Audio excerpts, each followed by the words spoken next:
Hello, I didn't see you there, Internet. Welcome to Updated Autopsy Report, a podcast from Yotsuben and Friends where we replay the entire Ace Attorney series with longtime fans and newcomers. I am your host, Ben, and with me today is Dessy. Hello. And two good friends of ours, Tiago. Yeah. And Rose. Hi. Dessy and I are the longtime fans, and Rose and Tiago are the newcomers. We hope that through both of our perspectives as we play through the series, it'll reveal new details and provide interesting commentary for a series that's near and dear to us. Today, we have all played Chapter 1 and 2 of Professor Layton versus Phoenix Wright, Ace Attorney. Since the prologues, Luke and Layton wake up after being sucked into the book, and they wake up inside a horse-drawn carriage, sitting next to someone who looks suspiciously like Miss Darklaw. As they pull into town, the gate disappears behind them, leaving no way out.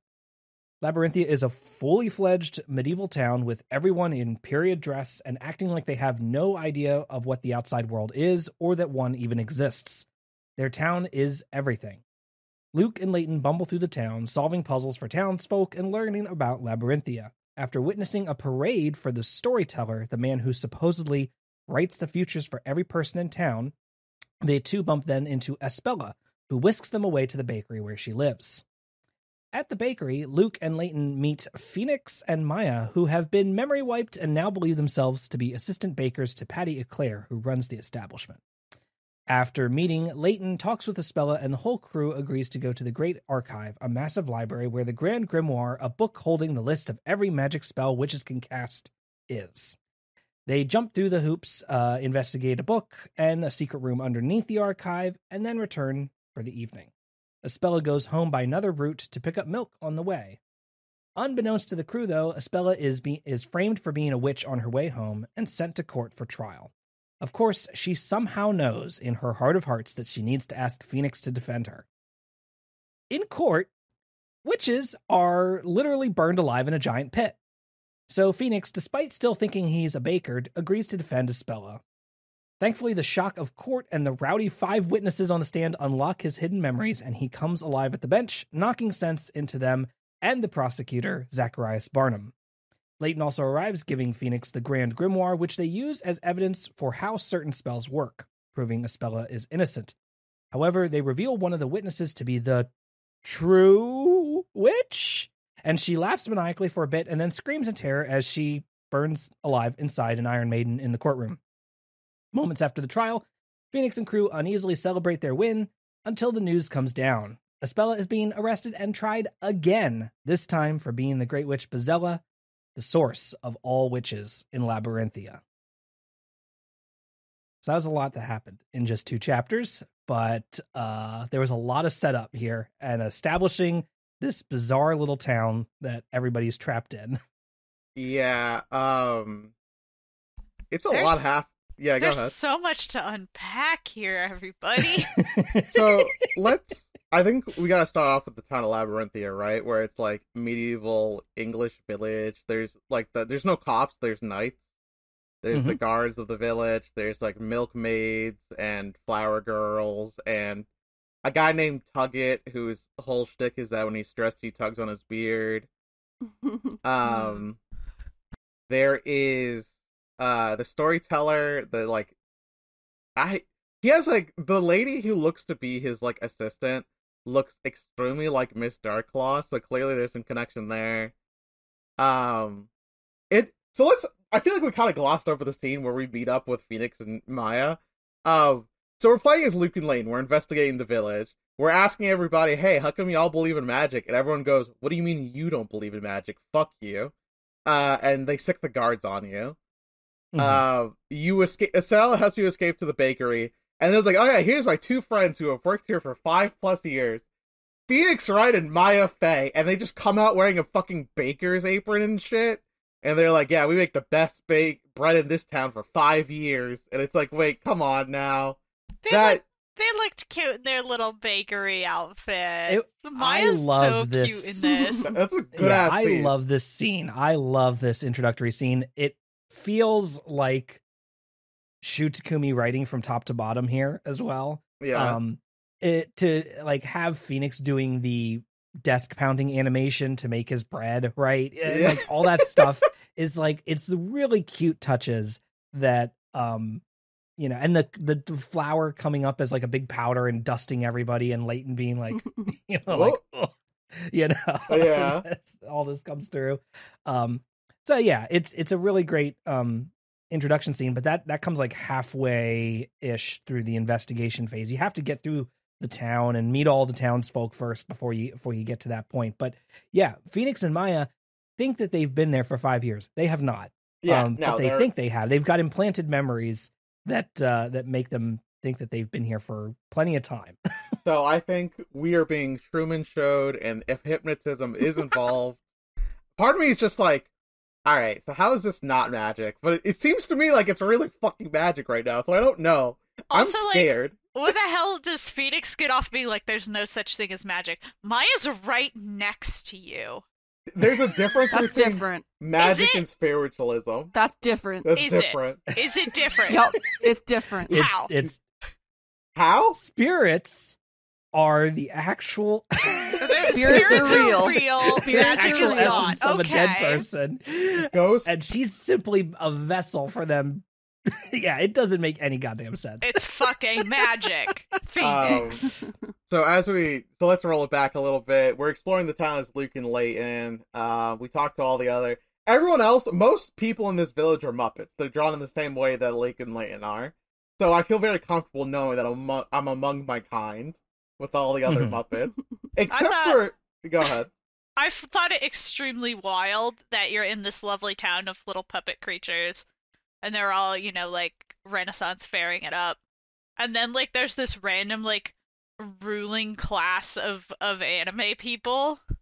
Yeah. Like, literally. It's like what high the elves. Fuck?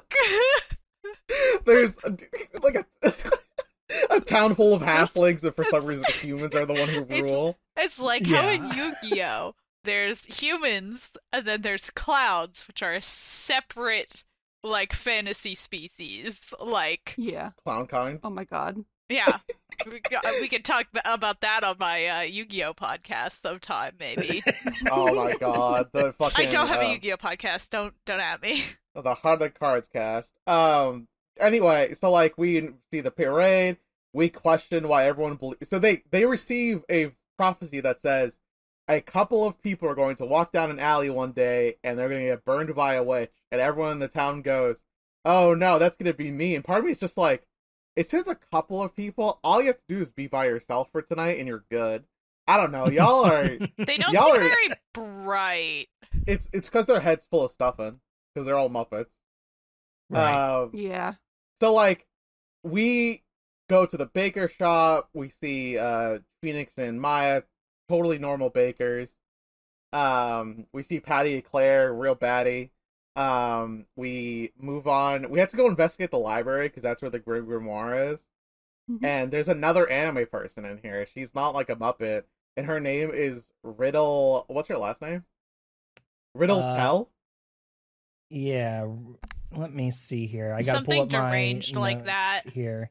So, Layton lore time. She's a reference to a character in Layton games called Riddleton, like Granny Riddleton.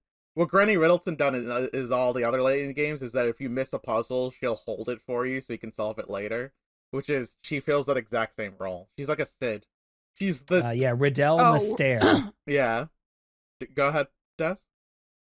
I was just saying, oh, I didn't know that. Yeah, so, like, Granny Riddleton exists in every other Layton game, but we can't have an old lady show up in a Labyrinthia, so I guess we gotta invent a new anime person. And she's got, like, the drilled curl hairs like an anime girl.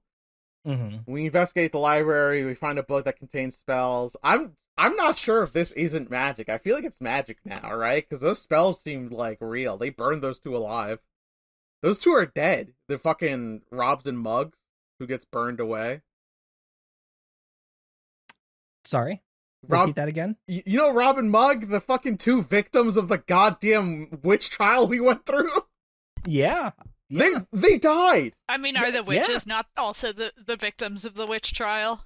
Oh, yeah, true, but, like, you know... I mean, yeah, does that lady not actually die? I mean, that is a lot of fire. That's a lot of fire. So, like, what happens... It's like a pillar of fire coming up out of that pit. Oh, yeah, no, she does get, like, fucking roasted. Like the Kuroks.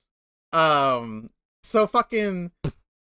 Why the fuck did blonde little girl Espella decide, witches are about, and we live in a dangerous town. I know, I'll split up and get milk.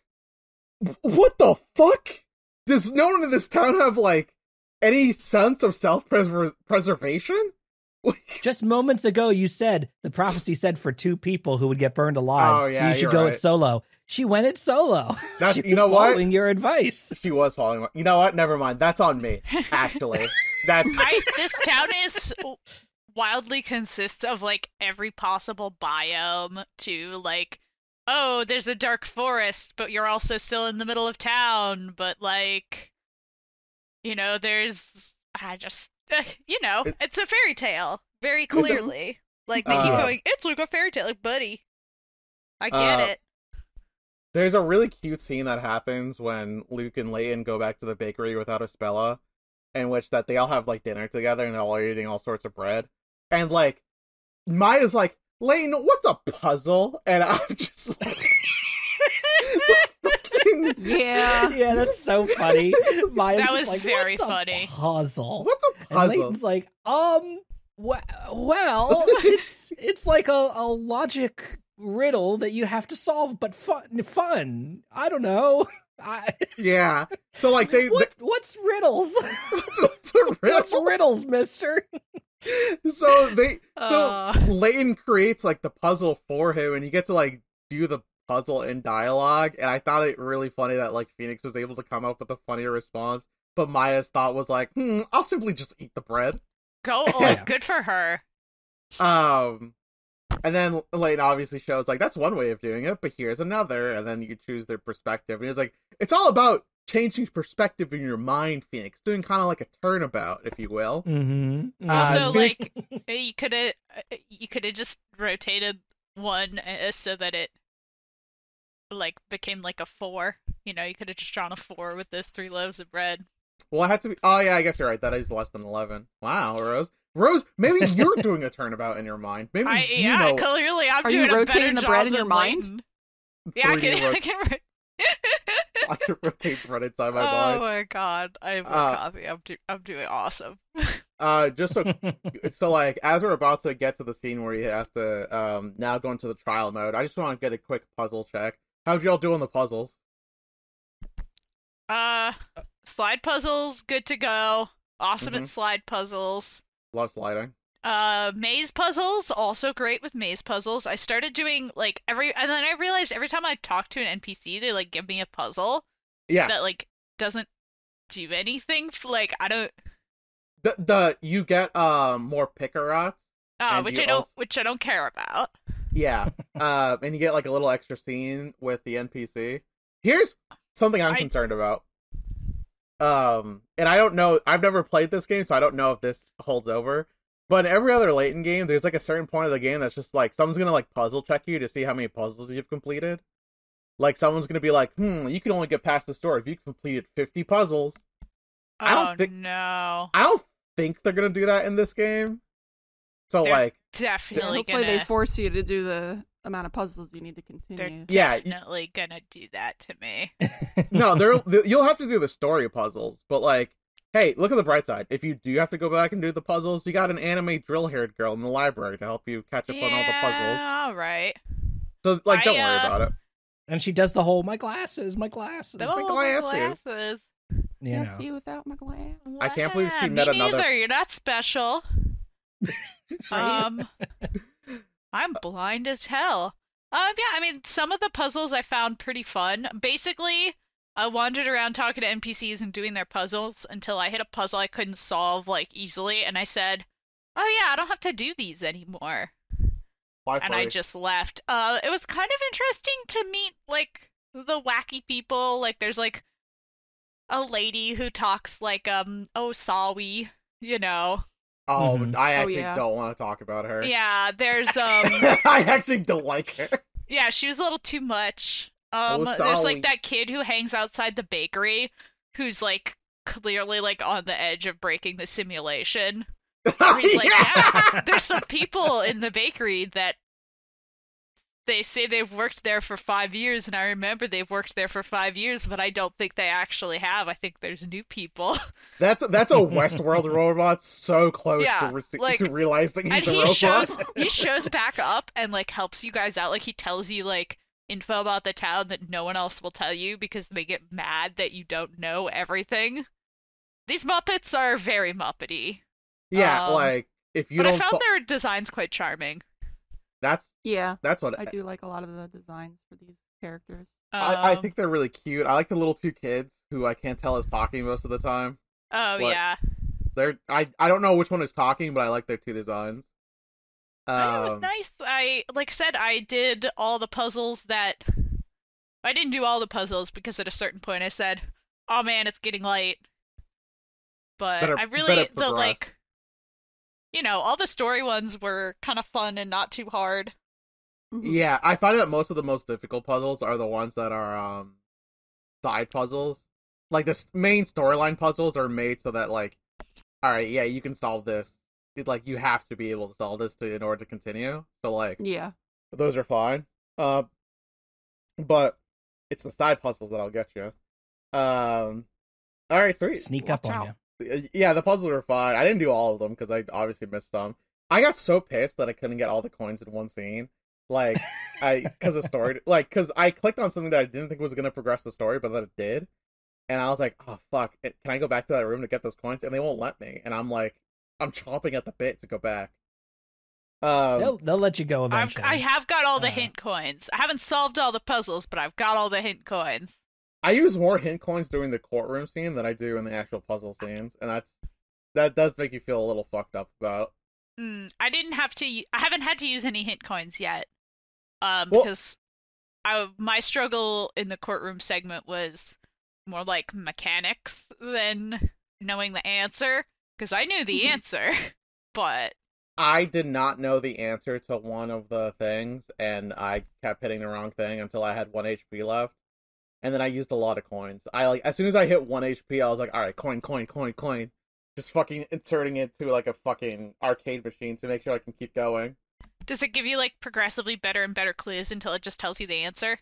No, so what happens is when you put in a hit coin, it pretty much just like removes half the options. So like at that point I just had to be able to guess if it's A or B. And I was right most of the time. There was one point where I wasn't, and then I died. And I had to go all the way back to the beginning of court, but it was fine. Since we're getting into the court stuff, then let's briefly set it up. Basically, after everybody goes back after the investigating the Great Archive, and they have their dinner, their nice dinner and everything like that. But Espella's gone home a separate way, and then guards show up and just go, "Hey, Phoenix, come with us. You're being requested to defend somebody." And he's like, what? I am just a simple baker. How could I defend someone in court? He's still in his suit. He literally has the badge on his jacket. Wait, that's actually... Yeah, when they say baker outfits, they were literally just wearing their regular outfits with aprons on them. It's actually kind of Maya looks so cute. Maya looks so cute in this game. It's kind of fucked up that Layton was not able to tell that Phoenix was an attorney just based off the attorney's badge he had on his shirt. Right.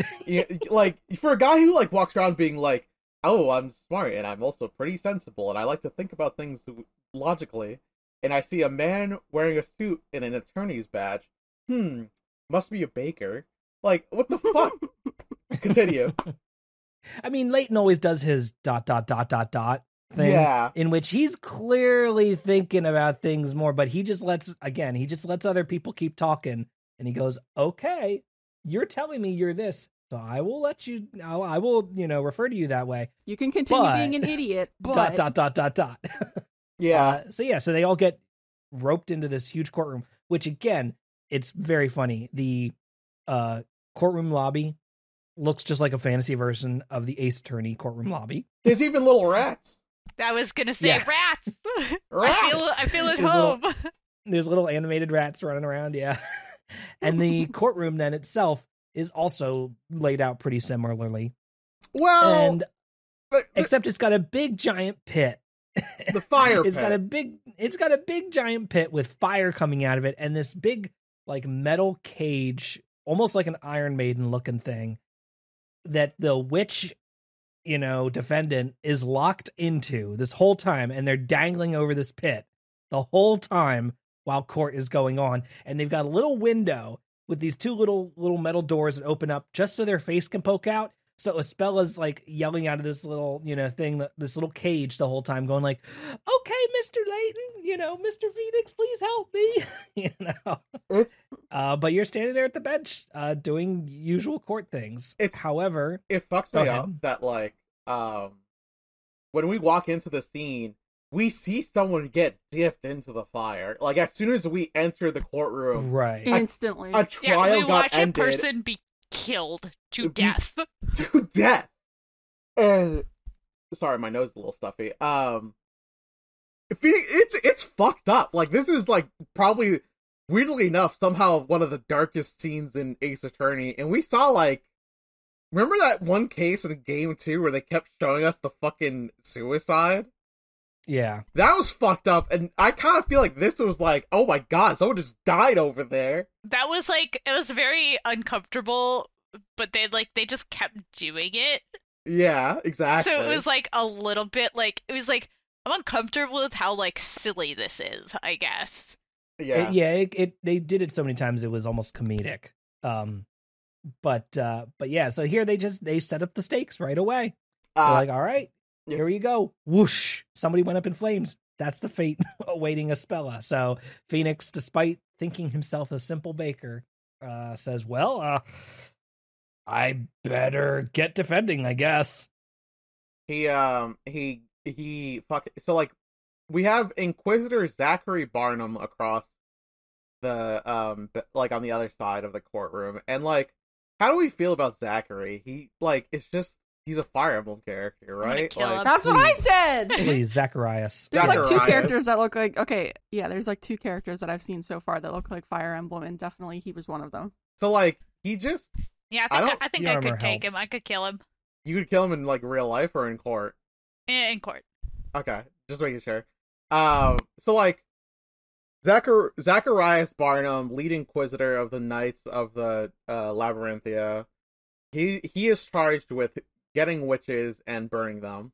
So they accuse our good friend Espella Cantabella because there was 4 witnesses who saw this whole thing go down, apparently. So there's four people who were on the path where everyone got a fucking note that said, hey, if you're on this path, you might get burned alive by a witch. Whatever, I guess. The fucking preservation's out the goddamn window. In the middle of the woods, in the middle of town. In the middle of night. So like, we get introduced to what I think is the wildest concept so far, which is the fact that like, all 4 witnesses give testimony at the same time. They're all at the fucking bench, and I'm like, you can't do this to me, Your Honor. This is the new gameplay mechanic.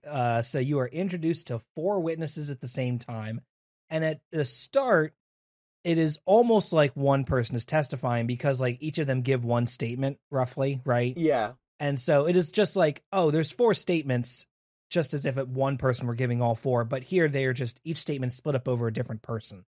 And so at first you are just breaking down a statement, the way you usually would in Ace Attorney, either pressing or presenting evidence. And it's just that statement happens to be assigned to this one witness. Yeah. Third statement or whatever is to the lady with the goat, or something like that, right?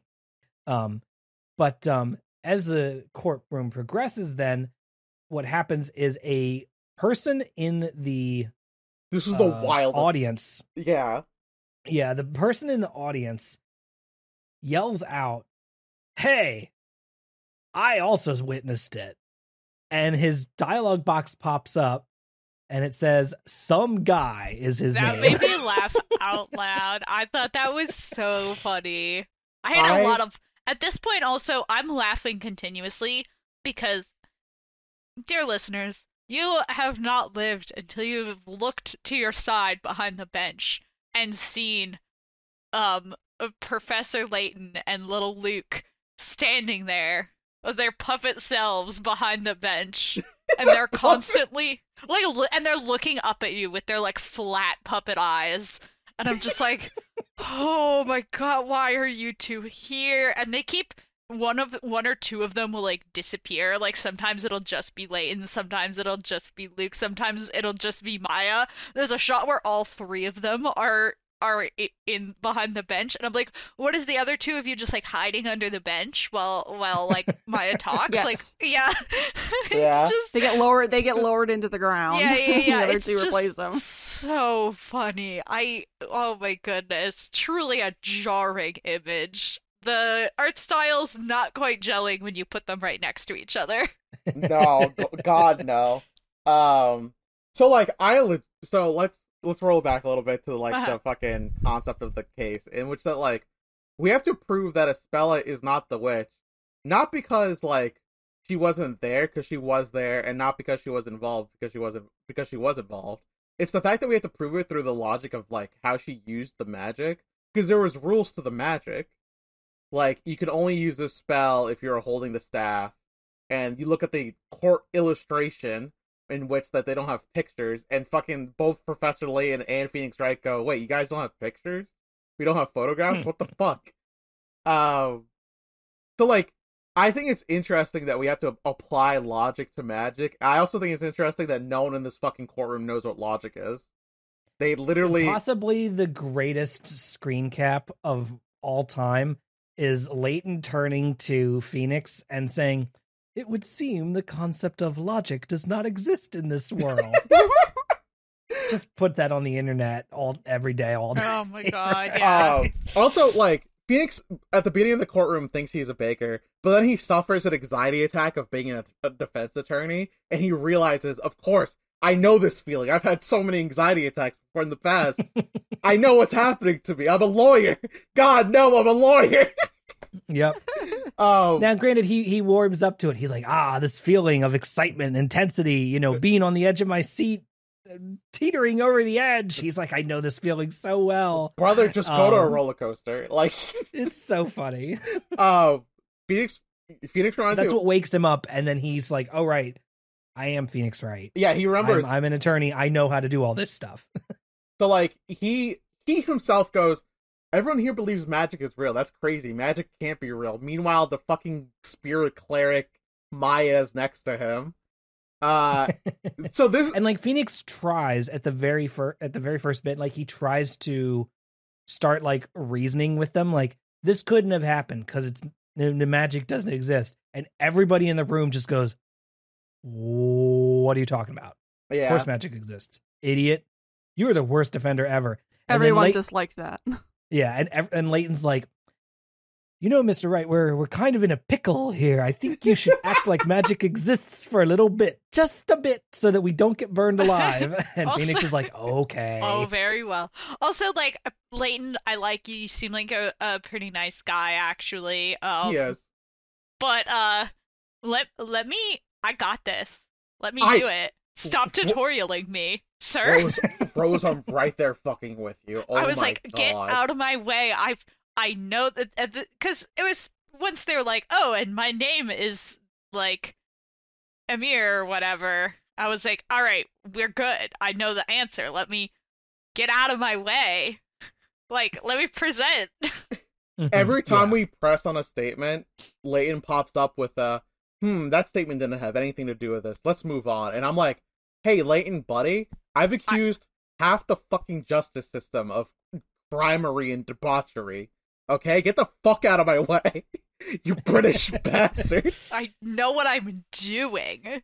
I like how Layton shows up like he's like the gumshoe of this game, where he's like, Layton, you're gonna need this specific piece of evidence, and it's the Grim Grimoire, and then Layton looks through it and goes, okay, I'll use this. Yeah. So there's the two new gameplay mechanics here, because like interrogating four people at the same time is not quite new per se. Like it's new visually, but like the actual mechanics are the same, right? Yeah. But you've got the Grand Grimoire, and then later the game adds a new mechanic that does change how all these witnesses interact, which is the kind of pitting their messages against each other. So I guess we'll do the Grand Grimoire first, because that's what you get introduced first, which is basically, it lists out, like we said, it lists out all the magical spells, and it lists out their exact requirements, what they need and what words you have to say, right? And then what they do. So they're very mechanical focused, right? Yeah. So that you can, logic your way through whether these spells can be used or not. So like Ignaze or Demare are a fire and an invisibility spell respectively, and you have to basically prove that, like, okay, Espella could not have, held the magic rod that needs to, execute the spell because of the milk button. Right. And so there's this milk bucket that's pretty important as well, because she's holding the milk bucket, so she couldn't have been holding the staff, right? And so you work your way through all the logic that way. Yeah. And she loses the milk bucket in the process, right? She drops it. It gets stolen. Well, yes, that I was getting to that, but yeah, it gets stolen. These are it disappears. evidence tampering Muppets. Nobody knows where the milk bucket is, and that'll be a surprise secret for later, dear listener. Oh my god! Chekhov's milk bucket. So that's like your first thing. So you just get 2 spells, but clearly there's more pages to this book. So presumably each trial we will get more spells. Do you think we'll be able to like reference past spells that's been used? Like, oh, we're gonna be in a future case, and it's gonna be like, well, no, they actually used the Ignace spell. I like the idea of Magic Court. Magic Court is actually kind of cool. Yeah, I mean, I expect that we'll be able to, like, other spells that we know will come back up. Yeah, I just like the idea of Magic Legislator. I really wanted to do Ghost Law, so I feel you. This is sort of adjacent to that, right? Yeah. So yeah, and then some guy comes out of the audience. I pogged. I was going crazy. This dude is a drunk as hell Muppet. Literally like the most Muppet we've been seeing so far. Finally representation for me. He's always got a beer mug in his hand. He's constantly drinking. And again, everybody's just like, I don't know what he's drinking. And it's like, what? What do you mean you don't know what he's drinking? He's drinking root beer. Yeah, and so he doesn't reveal his name right away. So his tag on his dialogue box continues to say some guy for like a good 30 minutes until finally he goes, "What do you mean? I never told you my name. It's Amir." And then you learn that his name is Amir, which of course plays into one of the magic spells, which is Dimir, for making something go invisible, and then you have to say Amir to make it reappear. So that comes into play when he's like, I thought I heard somebody saying my name, and all that. When he shows up, it's a moment when we're about to win the case. Not because we found out who the witch was, but only because we pretty much proved at this point that, like, with all the available evidence, that there's no way that our client could have cast a spell. And he goes, there's no way we're gonna lose this trial. He goes down there and unionizes the fucking witnesses against us. Yeah, there's so much, like, I find this interesting because, like, leading the witness is now, like, standard practice. Like, of course, this medieval court, we're all leading the witnesses because that's totally allowed and no one's figured out that that's a bad idea. Like, let's all let them get together and get their stories to match in secret directly in front of us. Like, they huddle up like it's a football game. It's a really great animation of all of them, all 5 of them huddling up, and then they spin around and mutter to each other, and then they all split back up into a row for the gameplay of interrogating them, and they do it so fast. Yeah, it's like they just like slide. It's the funniest shit I've ever seen. So very cute. The 5, I can imagine the 5 witnesses in my mind. There's Wordsmith, an old man whose whole thing is that he just says so much bullshit and ephemeral shit about being old and wise that nothing he says makes sense. And he kind of floats and bobs, like he looks like an inflatable man. Yeah, right? Like he's a balloon. Yeah, he kind of floats and bobs like he's a balloon, and he's not tethered to the ground, which plays off amazingly well later when you break one of his lies, and he pops like a balloon and goes whizzing around the court like wee, like zip, little loop-de-loops. And he has the whole like balloon sound effects of like it's sputtering out and everything. It's It's the animations are top I tier. think in he this. was They he was really my are. favorite by far of all of the the witnesses. Yeah, visually, he was just he just Yeah. had a really good design. He one would thing be. that I was so after they do this thing where they like, you know, or maybe even before that, they all the new mechanic is basically that you can check the other witnesses. So when they're all testifying at once, sometimes one of them will say something and the other one will get like upset about it or like want to argue with them or think that they're wrong or something, Yeah. and they'll make like a little noise, and you have like a magnifying glass that you can like sort of move around. But I was having a really hard time figuring out like which one do I need to question, because like they would make like a noise that was supposed to be like their character noise, and I thought that that was the cue. But I think the cue is actually they start the one that's like got something to say starts like doing a different animation. Yeah, they think. play a different animation, and they have like a little dot bubble Well, kind of above I them had on the moments bottom where they screen. all I think. had the dot bubble. Yeah. So I was like getting like more and more confused about what the mechanic was actually supposed to be, and I was like, okay, Professor, I could actually use your help like mansplaining this to me right now. And he was not doing it. I was like, you could be useful. I'm so sorry, Rose. It's Muppet splaining. He's the closest of all the Muppets to being an actual like human man. Do you think he's half man, half Muppet? Yeah, it's like the Muppet movie. That Muppet movie called the Muppet movie, right? There's a lot of them. Yeah, I mean, there's several Muppet movies. He's more Muppet now rather than them.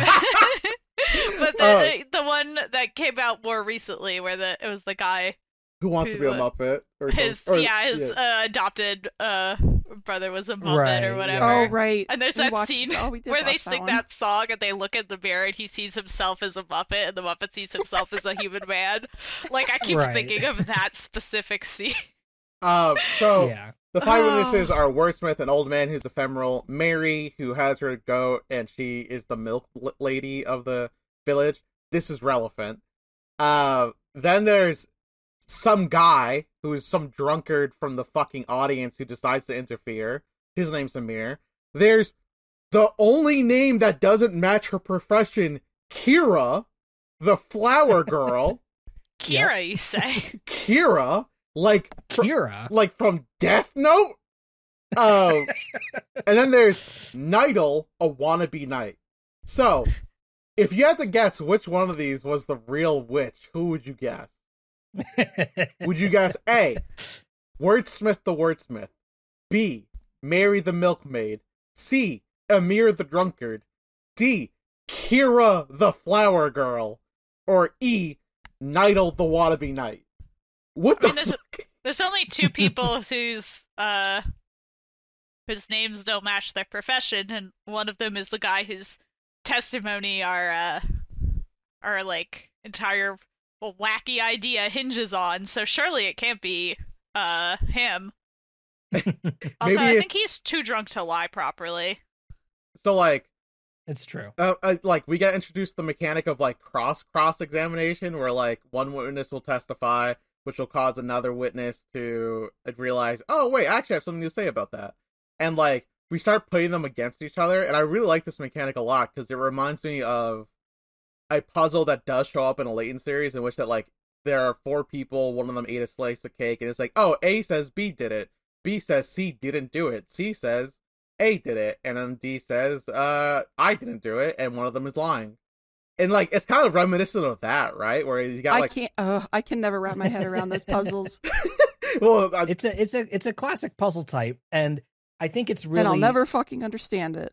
I think the part of the reason why I really wanted to play this game in the series was because of some of the new gameplay mechanics that come up in this game, and the fact that Shu Takumi was interested in these gameplay mechanics specifically. I think that that's like relevant for future games. Yeah. He did an interview with 1UP in which they asked him like, you know, why he did this multiple witness thing. And he said, when you try to imagine medieval court proceedings, you tend to picture these mob scenes with people shouting out accusations at the top of their lungs. Like it's a crazy scene. And since this game's set in a medieval city, I wanted to present a court with the likes that we've never seen before. So he's like, I wanted to lean into this idea of mob justice, like that these mobs are just yelling and screaming at each other. People are just yelling accusations Yeah, left and right. Blood. You know, I really picked up on that. Like I said, it's definitely like, of course they don't know what leading the witness is. Why the fuck would they care? The point is to lead the witness. Yeah. You know? Oh my god, it got wild. Like at a certain, I think the craziest thing hectic, is that you can see, as you were like using logic in a courtroom, and like the entire courtroom, including the judge who does look like our old judge but with a hood on. Yeah, that's not my dad though. I mean, I think it goes without saying. I think I said that too. While so that's not Rose's dad. He would never do such a thing.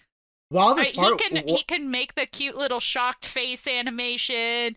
He can get upset when people call him Gramps. He can do it. He can say whatever the fuck he wants. It's not my dad. What if it is his? What if it is your dad, but he's being Westworlded right now and he doesn't know? I mean, I guess that's possible, but I still think that if it was call your parents, folks. If it was, do you know where your dad is? Oh, has he been Westworlded? I know where my dad is. I'm to being okay. a judge for a medieval court. He would still like. That's the thing about our judge, the Ace Attorney judge, is that even though he like will buy literally any dumb shit that anyone tells him, in the end he's always like, well, I'm still, this judge was like gung-ho to be like, all right, let's kill these teenage girls with fire. Yeah, our judge has so much humanity inside of him. I think he just the right verdict. He just takes his like responsibility sometimes comically too seriously. But like, he wouldn't do this. Not our judge. So Zacharias Barnum says what I think is like the funniest line, which is, "You're here without a sword, Phoenix, yet you're using some sort of sword of words. I too shall combat you on this stage using my own sword of words." And then he pulls out a real sword again. Sir, stop waving that around inside. This man learns what logic is and uses it against us so quickly that I'm afraid. Like, they're learning too quickly, Your Honor. He caught on real quick. That's because he is from the anime realm. Like ruler class of Fire Emblem characters instead of the Muppet class. Right. They're just on a different tier, entirely. Also, his animation for pounding the desk is so funny to me as well. The wind up on it is incredible. He looks like he's about to do a shot put. Yeah, exactly. Exactly. Do you think, like, outside of Labyrinthia, he's actually just like an Olympic gymnast? Like, he's actually like, he's got to be pretty healthy to be able to wear all that armor. I'll tell you that much. Do those moves. I genuinely think that outside of Labyrinthia, he is straight up like a baseball pitcher. Like, because like, I don't know. There's no way that Phoenix and Maya are the only people who are mismatched for their job, considering that Kira the Flower Girl is a pyromaniac. Oh, maybe all the anime people are people from the like real world that got like sucked in and had their memories wiped, like Maya and Phoenix, and they haven't been able to remember. Oh, maybe that's it. And Luke and Layton actually belong here. This is their original dimension. Muppet world. Or England is just like that. Dude, England is just like that. I would be honest with you. I did once go to England when I was a young child. Can confirm. My grandparents, I was a Muppet back then, took us for their like big anniversary. And yeah, it was I was very Muppety. Yeah, so... I went to middle school with Rose. She was a Muppet back then. Yeah. Rose Jr. had a bowl cut. The kind where you take a bowl and you put it on your kid's head and you just cut around it. That's what I had. Christ alive. I looked like a Layton character. My Muppet trait is that I dance like Kermit the Frog, and I just kind of wiggle my arms side to side. Oh, that's good though. Everyone loves like, Kermit. And I do like a wave, with my arms. You know what, Ben? You do kind of give off Kermit vibes. Oh, well, thank you. Quick, everyone! That's the nicest thing anybody's said to me all day. I hope. Everyone, put your Muppet kin in the chat. Put the comments. So, like, yeah. we have to go through Muppet Court, and like we have to prove that Espella didn't do magic because of the rules of the magic. You need to be holding your staff in order to cast Ignace. She didn't have it. Oh, that's because she used an invisibility spell to make it invisible. And it's like, but it wasn't in her fucking hand though. And we have to like constantly prove to like the world that like her hands were filled because one had a lantern, one had a milk bucket. The milk bucket. That's wow, my British. I'm being infected. Like the fact that we have to like these fucking four dunces, we have to like constantly prove to them that like yes, her hands were full, therefore no staff. And then it's like, well, maybe she put the bucket down and then use the staff. And it's like, no, because the fucking milk lady stole it. And it's like, right. Christ alive, you four. 5 now because of Amir, who also gets like torn into. Oh yeah, even he's like, oh, they come were on, guys, stop ripping on me. It stopped being a witch trial at one point and started being an Amir trial. I felt bad for my boy. Because, like, everyone goes, no one knows his name, he's a worthless drunk, and then he's like, oh, I turned around because a pretty lady called my name because it was a pretty voice, and everyone goes, we don't know your fucking name. We don't know who you are. Yeah. No one, also, look at you. Who would want to date you? And it's like, whoa. There was too mean to him. Like, yeah, he comes in and he's really obnoxious and like stops us from saving Espella, who might still be a witch, but definitely didn't kill those 2 guys. Yeah. And it's like, but come on, leave him alone. I like the illustration where like someone does like a map overview point to see like where was everybody at the time of the murder. And Robs and Mugs are cartoonishly lit on fire as if, like, a fucking dynamite blew up in their face. As if they weren't really burned alive. It's really good. That's funny ass shit. The like 2, like, plot critical elements then that kind of link up then are the fact that the Mary stole the bucket of milk that, you know, Espella dropped. And also that Kira, she needs glasses to see. Right? Yeah. That's her whole thing. She needs her glasses and she lost them. She claims a day or 2 ago, 2 days before this incident happened. But through a bunch of logic puzzles, you were able to surmise that, it would actually make a lot of sense if she lost them the night of the incident. At the event, but nobody could find her glasses there. So you're in a bit of a pickle. But there's been one piece of evidence that was tampered with, that was taken from the scene of the crime and has not been touched since then. And that is the bucket of milk.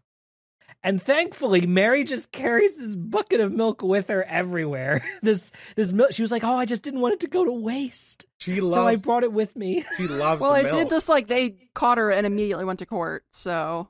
Yeah. It wasn't like there was any time between then and when she took the true. This is like a 3 a.m. trial, right? This is happening the night of the thing that happened. I kind of miss like having a day or 2 to investigate, Like now I'm like, oh man, I miss the 3-day trial system, a thing that I despise. Well, so here's the thing is that she definitely had time to analyze the milk bucket because she definitely went home and polished it off. But don't forget, that was in her testimony. That's true. I will never forget. And by polished it off, you don't mean drink the whole bucket. No, I mean she literally washed the bucket off because there was some unknown residue on it that she gets lead into thinking that it was mud. Because at a certain point, like, we could just lie about our testimonies. We could just say whatever we want and accuse the spell of being a witch. And it's like, they literally all like, start just generally lying, how witch trials went. Yeah. So we have to prove that Kira is a witch, and we go through a lot of fucking stakes to do it. And, like, Zacharias Barnum is like, I can't tell if he's good or bad yet, because he's like, I believe we should find all witches and kill them, but also I don't want to kill innocent people. And I'm like, oh. He wants to do the right thing, but he's also doing what he's like. He does really love the death penalty. He did, like, a little react emote when, like, Phoenix is like, well, I'm not here to, like, I'm here to find the truth. That's what court's about. And, like, he does like a little like ping Ding. Like reaction thing, and I'm like, all right, okay, you're trying to make this is every prosecutor. He's gonna have some growth. Yeah. You can look at this. So I could probably fix him, but like, do I want to? Exactly. I miss Miles. Is it worth it? I really thought Miles Edgeworth was gonna be the man underneath the helmet. I don't know that would why. have been so funny if he was like a Miles That lookalike. actually would have been really No, I think it was. I thought it was literally going to be Miles, that he also went to London and got pilled, and fucking thinks that he's part of this Somehow, world now. got swept up Oh, into I all miss this. him. Yeah. I miss my man. See, now that I'm not playing him anymore, I'm like, oh, come back. Baby, come back. Baby, come back. You can blame it all Absence makes on the heart grow me. fonder. Oh my god. That was such deep So line. we've got this big milk bucket that you're like, well, I know where the glasses went. They're in the milk bucket. And everybody's like, there's no way the glasses are in the milk bucket. You have to You're like, get the various Muppets to allow you to even get to that point. There's so much Right. like waffling and like Layton being like, do you understand, Phoenix? I'm like, yes. Oh, I know. This is kind of like what's happening here is kind of like what happened with me and Ben the other day when he was playing Zelda, and I was trying to be like, I think you do this thing to get into this place, and he goes, well, yeah, but I don't know how I'm gonna get there, and I'm like, well, you can just try, and then he proceeded to not try, damn, holy shit. Calling and him then out. I was like, listen, I'm not gonna be an asshole and sit here and tell you how to play the game because I'm not playing it myself. And then it turns out the answer was yes, you had to do the thing that I was suggesting. The thing is that you're critically leaving out is that I was in the wrong spot to be doing the thing that you asked me to do.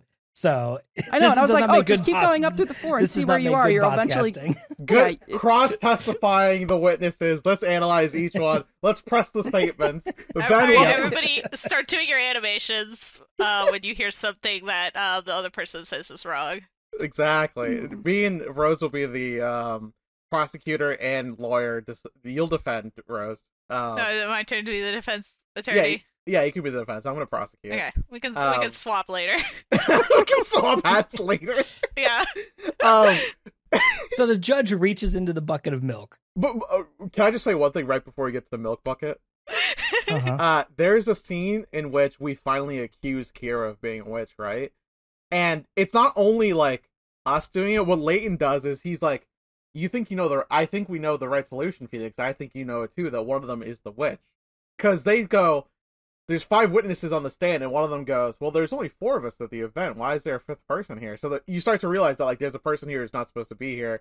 And Layton goes, I think one of them is a witch. You should say that, Phoenix. And Phoenix does say it, and then everyone in the courtroom goes, whoa, Phoenix, you can't just say that. And then Phoenix is like, well, it wasn't me. He said it too. And then the judge goes, no, but you said it, though, so it's like you did it. And then Zacharias goes, well, you said it, so it makes it look like you did it. And then Layton goes, yeah, you said it, Phoenix, so it is like you did it. Professor! That is the fucking... Herschel, don't take responsibility, Layton over here. He is a British archaeologist, as we've established. That was the funniest shit to me, is the fact that, like, even Layton digs in on Phoenix. But, like, in his weird Layton-esque way, right? Where he's, like, not British rude Museum, about it. give back the Elgin marbles now. Alright, let's go back to the milk bucket. I'm sorry, I got carried away. No, you're correct. Milk bucket. So, milk bucket, judge reaches in there. We don't get an animation for it, sadly, but we get, like, just, like, impressions of the judge doing it with his dialogue, and he finds the glasses in there. So that means that it would have been Kira who was the witch, validating our, intuitions. And everybody almost immediately swaps it around then. They're like, all right, let's get a spell out of there. Put Kira in there. And then you're like, whoa, wait, hang on. I had a bad feeling that was going to happen. Hang on. What do you mean? And they proceed then to, they're like, well, we figured it all out. Judge handed down his decision. We're all good. Okay. Burner. Killer.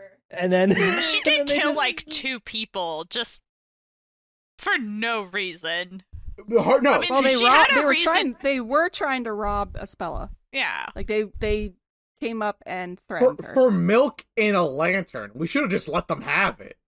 If they were that desperate for milk in a lantern, buddy, just take it. Yeah. So we find out what her reasoning is because Kira says, I am a witch and I didn't want to be a witch. You know how much it sucks being a witch? No one lets you do magic. Everyone thinks you're a serial killer. I didn't ask to be born this way. So I thought to myself, if we get Bella killed because she's the great witch, then it'll all be over, and I can do as much magic as I want.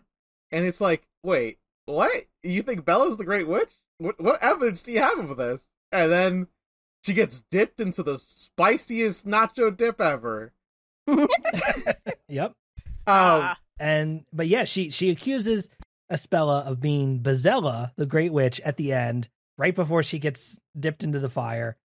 And everybody's like, she provides no evidence for this other than like vibes. Right. Vibes. Yeah, she's just like, I think it's her. I think it's her. Have you guys real quick while we're still on milk, you guys know Chug the cow? What? No. No. There's a cow named Chug, and the thing about him is that he always dips his whole face into the bucket to drink milk. Is this a real cow? This is a real cow. Okay. Do you know this cow? Is this a cow on the internet, or is this a cow you know personally? This is a cow on the internet. Okay, thank you. Everyone look up Chug the cow. This is not like one of those fucking tricks either. No, I'm posting it in Discord so that everyone here can see it. A lot of animals will shove their whole face into the milk because they don't know. They don't know, but like this is a cow. He should know. He's like an expert. Okay. All right.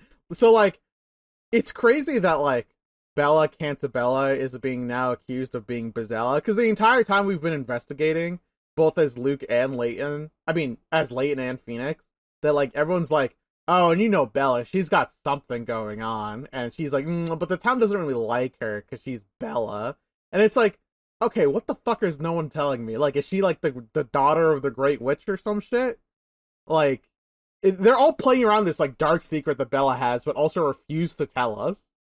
The like kid who's slowly breaking his way out of the Matrix, I think, also gave us some like hints. They were like, he was like, oh, you don't know, oh, maybe you'll find out, and it's like, buddy. I can't tell you yet. It hasn't reached that point in the storyline. Yeah, I could solve this by like aggressively questioning you. I'll just like let Maya shake you down for information. It'll be fine. Do you so yeah, it's crazy because like we found a secret mural underneath the library containing a great fire, because there was a great fire that took place in Labyrinthia, and that's why we all have to recover or some shit like that. So like there was a great fire in Labyrinthia, right? Like that's definitely gonna play into the overarching plot of the story, in which that we have to figure out why everyone's being pilled, and why all the Muppets think they're medieval, and why all the anime boys get to be the ruling class. And the storyteller's also an anime man. Well, let's be clear about that. The storyteller, his hot assistant, Darkclaw, or whatever her name is now, and then the Zacharias Barnum are the only 3 anime people we've seen. They're probably right. gonna try and like make Riddle us out that like she's the like Bezella the witch or whatever the fuck. Yeah, because like fucking Bella has a cat that's like also kind of purple themed, and I'm just like, what if you? Maybe the cat is the one. Maybe the she cat does have a little black cat, so like maybe she is a witch. She does. You think she's a witch on the pure basis that she has a black cat? I said maybe though. No, definitely I think not enough to throw her into the nacho cheese dip over. I think the cat is Darkclaw, because Darkclaw has like little cat ear accessories on her head, and I think it's polymorph. That's how she's keeping yeah. an eye on that Miss Bella. checks out, yeah. But like that is under the assumption that magic is real in this world, and I don't know whether or not magic is real. I'm still waiting for everyone to be like, and by the way, we're all robots, and you're being Truman showed right now. No one died. I mean, that seems like they've already Truman showed somebody on Professor Layton, so they can't do it twice. That would be like evil. Kind of repetitive. I mean, it's definitely an unethical. That's for sure. It's unethical to Truman show somebody.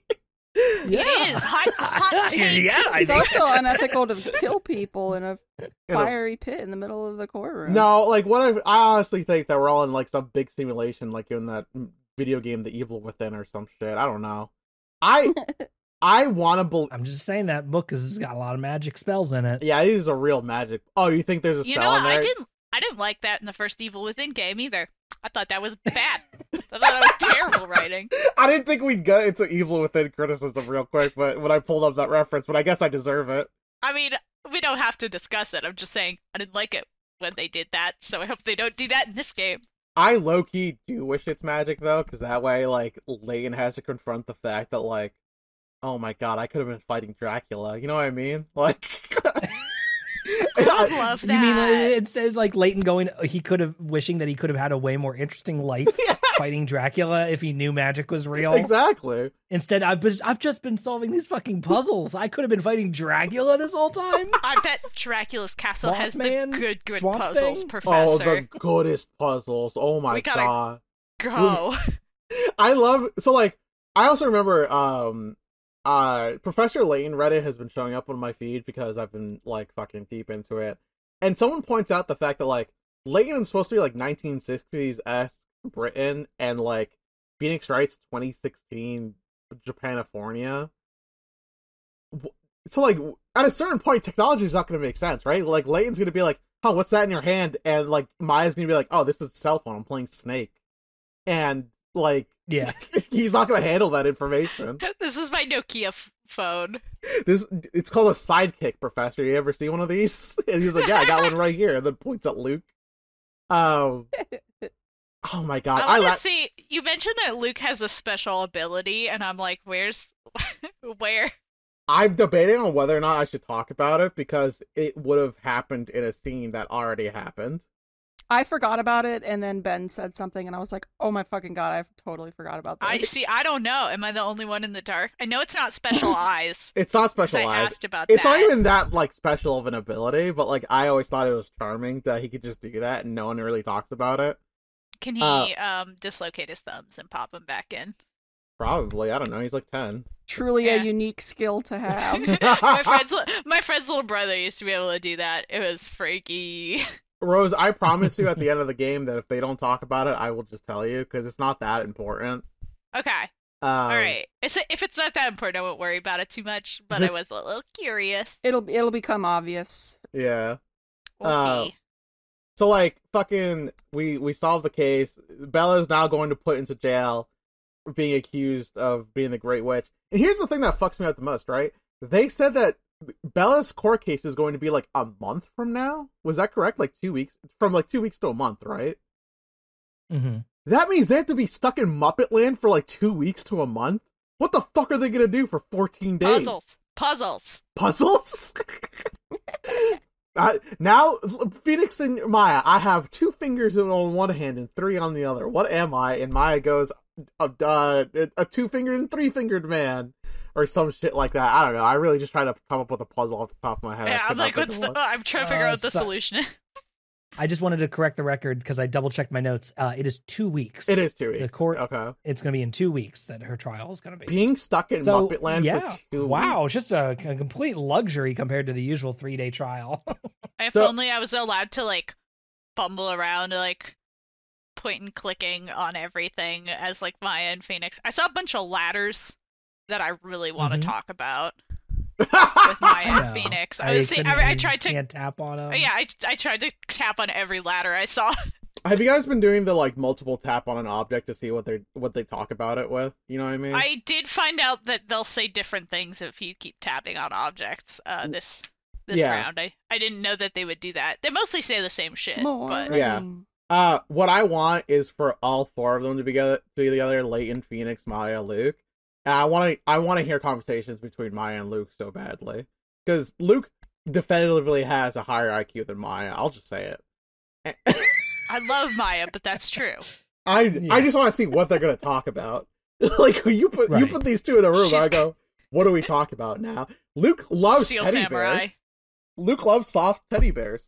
I think Luke is a kid. that'd be good. Luke that would is work for them. Yeah, the most important thing about Luke is that, like, even though he wants to be smart and gentlemanly, that he's still a kid and he still has, like, kid-like tendencies.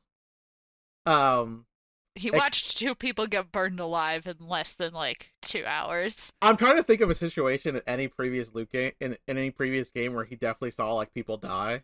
There was a corpse in the first game, so someone definitely died in Curious Village. So, like, yeah, Luke's not a stranger to death. He just hasn't seen someone get burned alive. Yeah.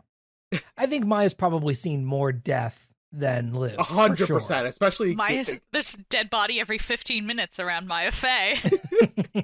Dude, do you think Mia Fey will get summoned while she's in Muppet Land? I want that to happen so badly. I want Mia to come. She tries to do she it. She shows and up and she's like, "What the fuck is going on?" I'm gonna let you guys handle this. Bye.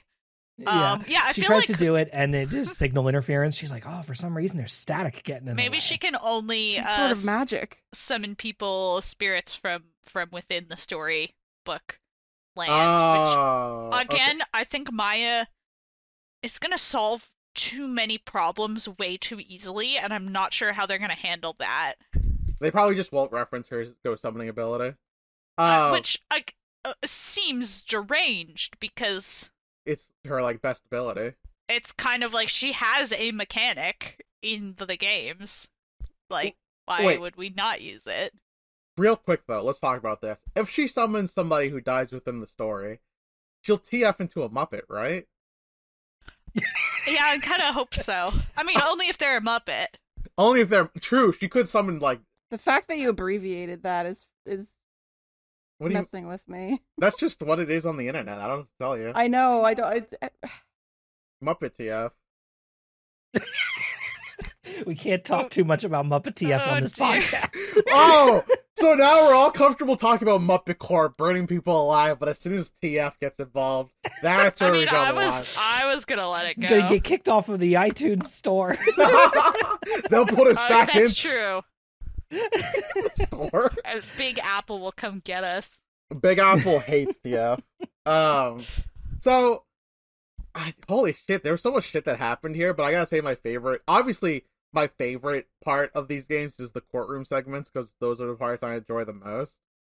I like walking around as Luke and Layton, but like, I consider Luke and Layton to be like coworkers, but like Phoenix and Maya, they're my buds. Like, we smoke joints after the shift, you know what I mean? I would smoke a joint with Maya, yeah. Yeah. I can't pass Luke the blunt. He's like a kid. Right. Exactly. I mean, the thing is like, Phoenix and Maya, especially since Takumi is like a writer on this game, when he's writing those characters, he knows those characters well. He's able to give them their voices like in a really like compelling way. Luke and Layton are fine. They just have never quite had that same characterization. It's not that they've had no characterization, right? I know they've had plenty of games, but the puzzles are more important in their games than their characters are. Yeah. I'd say so.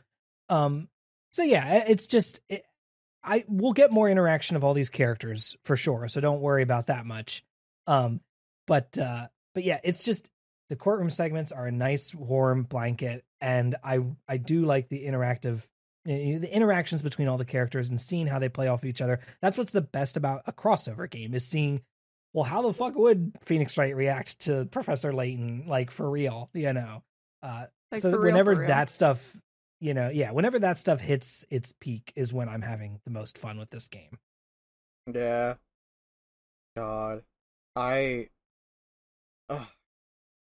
Good shit. Just good shit, this game. I feel very comfortable. I like being back in the courtroom. We did too much investigation with Miles, and now I'm like, I get to talk to a judge who tells me that I'm a piece of shit. I get to talk to a prosecutor who tells me I'm Just a piece like old of shit. times. Just like old times, baby. But now you get to prosecute Muppets, which is like a wonderful experience. Wait, do you think they were really gonna take it off iTunes because all the times that we kept referencing Muppets? No. Okay. No. I'm joking. Oh, okay. No, I think Muppets are okay. I don't think Muppets were the It's problem fine. with that. You don't think? No, you think Muppets are the problem with what I said? Fair. All right. Can't disagree. Alrighty. Did anybody else have any other last notes here for this, like these first two chapters?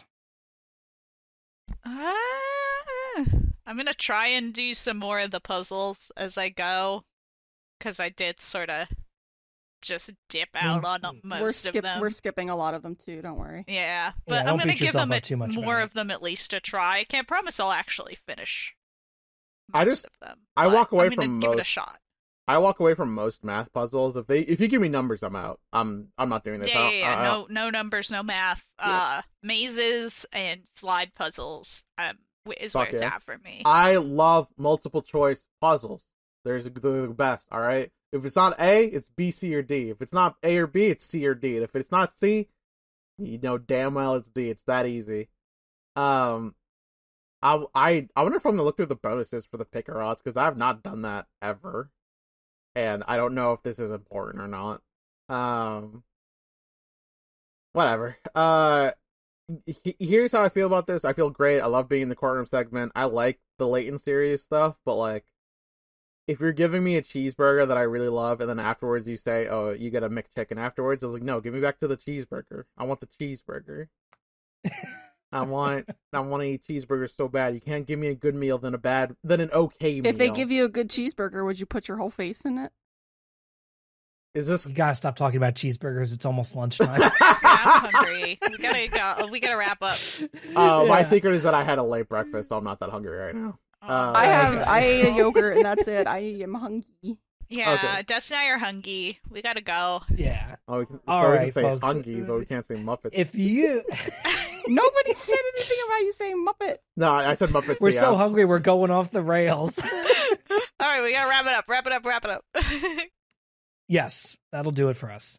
You can follow the show on Twitter at Ace Attorney Pod.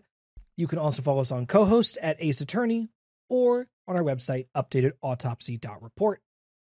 You can stay up to date on all of our latest episodes, as well as the streams and the YouTube uploads of Dessy and I playing through the game. You can follow me on pretty much all social media at Yotsuben. Dessy, where can people find you? At Yes, This Is Des on Twitter for hyperfixation.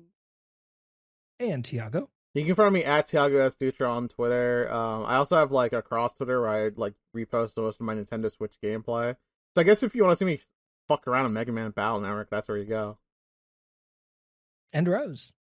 You can find me at blah blah blah blah blah. You can find me at Rose Nonsense on Tumblr and co-host, and that's pretty much it. Other than Screaming in the Woods.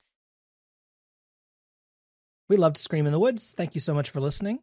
We hope that you will rate and review us on Apple Podcasts, Spotify, or your favorite podcast platform. Don't scream in the woods anymore. You're going to be accused of being a witch. Oh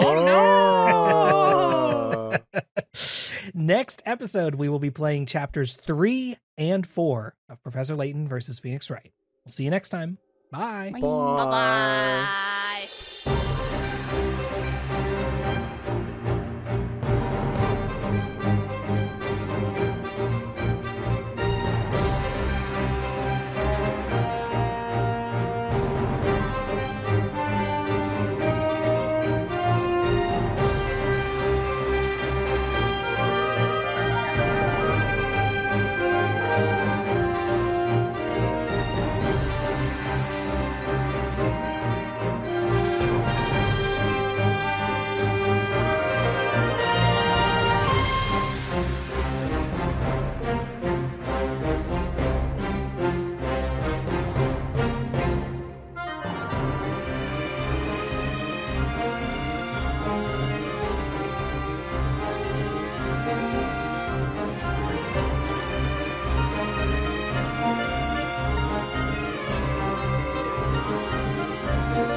I think I'm more like a Fozzie Bear. I think so too. Yeah. Lonely bear looking for love. Is that what he sings? He sings a lot of songs.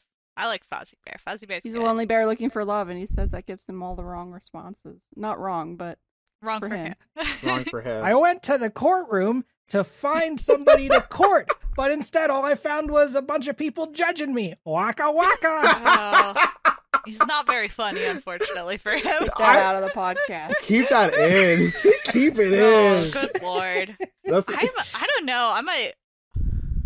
I don't know. I gotta think. I gotta watch the Muppets. I'm Beaker. I'm Beaker. I'm Beaker. That's who I am. You think you're Beaker? I think I'm Beaker. I can see that, yeah. Yeah, I think that's right for me. I also think that, like, you're somehow both of the old men in the fucking balcony. Oh, that's the nicest thing anyone's ever said about me.